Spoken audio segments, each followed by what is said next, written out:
Friends, ஒரே மாதிரி இல்லாமல் நல்ல டேஸ்டியான காலிஃப்ளவர் ஃப்ரை எப்படி செய்யணும் நாங்கள் ஃப்ரெண்ட்ஸ் வீடியோவில் போய் பார்க்கலாம். இந்த காலிஃப்ளவர் ஃப்ரை பார்த்திங்கன்னா சாதம் சப்பாத்திக்கெலாம் சைட் வச்சு சாப்பிட ரொம்ப அருமையாக இருக்கும். நான்வெஜ்ஜே தோற்று போகிற அளவுக்கு நல்லா டேஸ்ட்டாக இந்த ரெசிபி எப்படி செய்யணும்னு வாங்க வீடியோவில் போய் பார்க்கலாம். வீடியோக்குள்ளே பார்க்க முன்னாடி இது வரைக்கும் நீங்கள் அமினா சேனல் சப்ஸ்கிரைப் பண்ணிக்கிறேன்னா சப்ஸ்கிரைப் பண்ணிக்கோங்க. வீடியோவை ஸ்கிப் பண்ணாமல் பாருங்கள். நல்லா அடிக்கடமான பாத்திரத்தில் காலிஃப்ளவர் குக் பண்ணுறதுக்காக தண்ணி ஊற்றிருக்கேன்.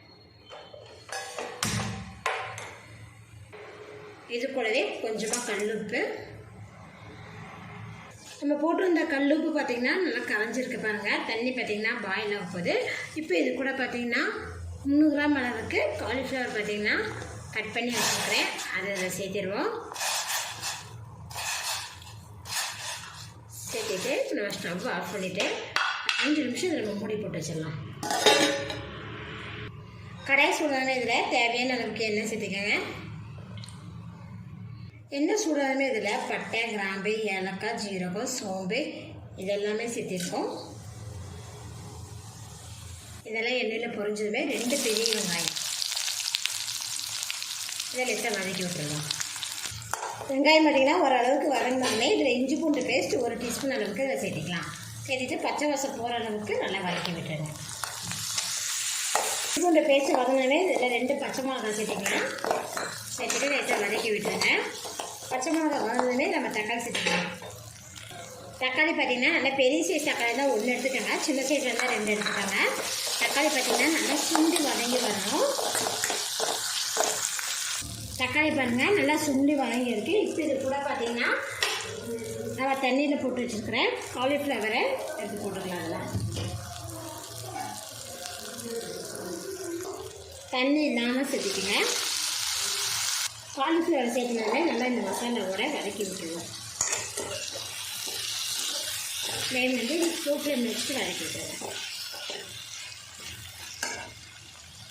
நல்லா வதக்கிட்டு இப்போ ஃப்ளேம் வந்து லோ ஃப்ளேமில் தான் இருக்குது. மஞ்சள்தூள் 1/2 டீஸ்பூன் அளவுக்கு சேர்த்துக்கோங்க. மல்லித்தூள் 1/2 டீஸ்பூன் அளவுக்கு சேர்த்துக்கலாம். காரத்துக்கு தகுந்தபடி நீங்கள் மிளகாத்தூள் சேர்த்துக்கோங்க. நான் பார்த்திங்கன்னா ஒரு 1/2 டீஸ்பூன் அளவுக்கு மிளகாத்தூள் சேர்த்துக்கிறேன். கூடவே கொஞ்சமாக உப்பு. இப்போ நல்லா கலந்து விட்டுருவோம். நல்லா கலந்து விட்டதுக்கப்புறம் 1/2 கப் அளவுக்கு இதில் தண்ணி சேர்த்துருங்க.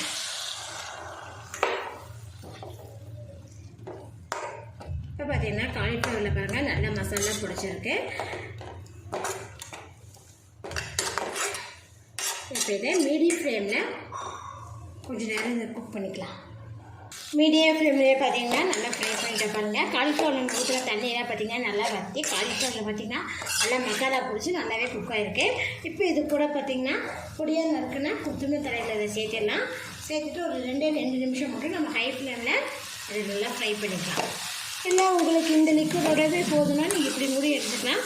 நான் கொஞ்சம் நல்லா ட்ரை ஆகிறதுக்காக ஹை ஃப்ளேமில் ஒரு 2 நிமிஷம் அதை வைக்கிறேன்.